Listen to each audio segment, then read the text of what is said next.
Welcome back to the program. I'm Roby Brock, joined by Wes Brown of Talk Business and Politics to talk about the year 2018 in business, maybe even look a little forward into 2019. Okay. Happy New Year to you. Happy New Year to you as well. Let's begin with the job market in Arkansas. We've had a record low jobless rate. We've had some high employment levels. We've had a tight labor pool. We have seen some erosion of the number of workers in the labor pool. But overall, you have to say that things are pretty good, at least overall, in the state's job market. Yeah, it's been if you give it a letter grade, you'll probably get an A- for the year. It's been we have the 3.5% jobless rate, which is an all-time low. It's remained at that for several months, and it's kind of edged up now to about 3.7 now. But still, and you've got a record number of employed people in the labor pool. If there was to talk about any weaknesses, there are some people who can't find a job, who have been out of the labor pool for a long time, still trying to get those people back into the labor market. Yeah, and we see some real splits geographically in the state too. Obviously, the urban centers of Arkansas are doing very, very well, but the rural parts of the state, even though the unemployment's low, still really struggling with job creation. Right, and you're starting to see it in the population numbers. You're seeing those rural areas, people are moving to the urban centers, particularly Northwest Arkansas, Northeast Arkansas, and Central Arkansas, which are the three main urban markets in the state of Arkansas. And that's where you got the job creation in those markets, in the manufacturing sector, professional and business services, retail, healthcare.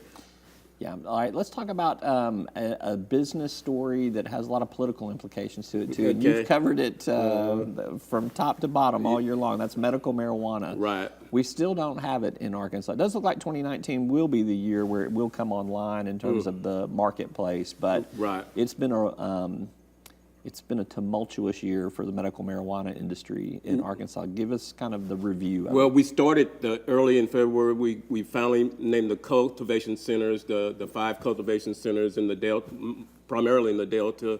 Those are where you're going to grow the marijuana. And then at the end of the year, in just a few weeks ago, the board announced a list of 32, it's more than 32. It's kind of hard to explain, but a list of potential winners for the dispensaries, which where you're going to sell the cannabis products. So we're looking at probably early spring, kind of stretching it, but depending on some of the legal activity there. Right. And it's complicated to say that there were 32 because there were some winners by region that can only be in a certain region, and so they're going to have to pick and choose, and that's going to bump up some lower ranking ones. And hopefully we don't see any legal challenges to that process, but I already hear some rumblings that there's going to be some legal challenges to that process. There's no way to do that. But what will it mean, though, do you think, in terms of the patients that have been waiting so long for medical marijuana,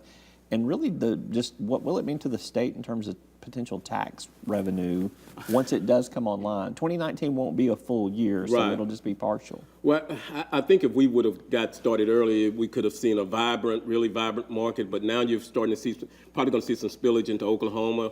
Missouri also had an initiative on surrounding states, so it's going to be a competitive market with those other states. But we're going to see a vibrant market. If you look at what's happening on the East Coast in Canada, that is the market is growing, and once you get to if there's a step where a federal government approves medical marijuana, then I see a big boom in the progress. But Arkansas still has a long way to go to where it's going to be competitive. But for the patients, I think they're really excited about what's going to happen. Yeah, they've been waiting for quite some time. All right, let's talk about the trade wars. Have had a big impact.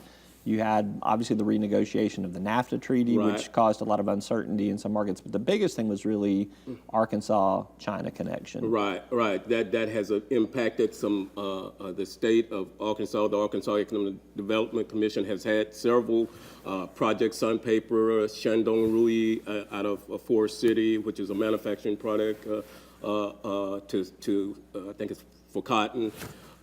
It's going to be difficult because those are in the pipeline and they still haven't been completed yet. So that has affected those projects, and also it had just the whole kind of tenure of what's going on between us and China. We had a good relationship, but now that's tenuous right now. Yeah, I think that in conversations with the governor as well as with Mike Preston at AEDC, they have kept that pipeline of communication open. Right. But it's very clear and obvious from talking to them that things have slowed down in both directions because you don't know how this is going to play out just yet. Right, and the federal government, the government has of both countries have gotten involved, whereas the states don't really can't say we're going to have this project or we're going to do this, especially when federal negotiators at the federal level have gotten involved. Even maybe bigger than just those Chinese manufacturing concerns that we're looking to locate in Arkansas, though, we also have agriculture exports in Arkansas and how they were hurt by the trade and the tariffs that were put in place right there. How bad has it been? Will it get worse? Specifically, you have a key market, the crop markets, and the soybean market has been one that's really been targeted. China basically stopped buying American soybean, which was in Arkansas was a vibrant market, a big market for that. So it's our soybean farmers and other row crops. But then also you've got the European trade connection that's also been affected by those farming products. And also you mentioned NAFTA, that hasn't been approved by Congress, and you still have our biggest trading partners, Canada and Mexico, were still being affected. We still got to get that right because those are our key partners. If you don't have that trade between those two partners, then I think everything goes awry. Way to just leave us with some encouragement there, Wes. I appreciate that very much. All right, lastly, let's talk about, I think, a very underreported story. We obviously covered it, but I don't think we covered it in terms of the connect the dots portion of this. This is a decline of publicly traded companies in Arkansas. You saw Axiom go away from publicly traded. Or at least publicly traded as Axiom. Bear State Bank, acquired by privately held Arvest Bank. Inuvo, which is a kind of a startup tech company, was gobbled up this year. And Delta Timber in 2017. That comes from the tail end of Delta Timber, which saw that integration in 2018.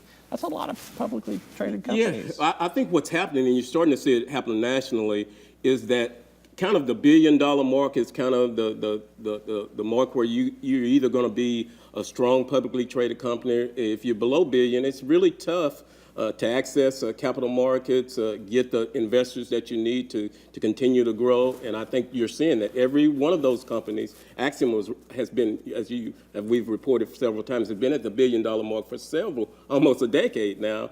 Delta Timber is right at that mark. Nuvo, they're at a lower ebb on that. So I think, and you're going to see this not just in Arkansas, but in other markets, capital markets, it's going to be difficult if you don't have the vibrant, the number of investors, institutional investors, plus smaller investors, then it's going to be difficult to get into the public traded market. It's tough to do. Could you see in 2019 any other publicly traded companies in Arkansas fall by the wayside? Well, I think if the price of energy prices continue to go down, Murphy could, I don't think they're going to go private, but they could get acquired by another company.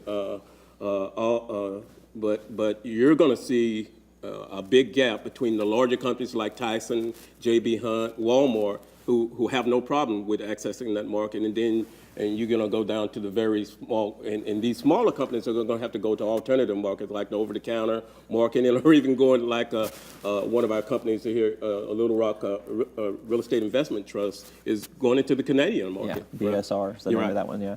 All right, interesting stuff. Anything else on 2019 on your horizon? What to watch for? Well, I just think the gaming issues, how is that going to impact? We've seen once the voter referendum passed, we've seen an influx of $500 million worth of investment, $500 million investment in Arkansas in the counties that will allow gaming. And I think that's going to be we have to watch that market to see, as you talked about, you're going to have the medical marijuana income and the gaming income, and that a lot of that will go into the Delta, and we'll see how that will impact those Delta communities. All right, stuff to watch for. Plus, we've got tax cuts to watch for in the legislative session. We'll see how that plays out. There'll be a lot of stuff. All right, he's Wes Brown with Talk Business and Politics. You can catch his stuff daily at our website at talkbusiness.net. Good to see you. Good to see you, man. All right, thank you so much.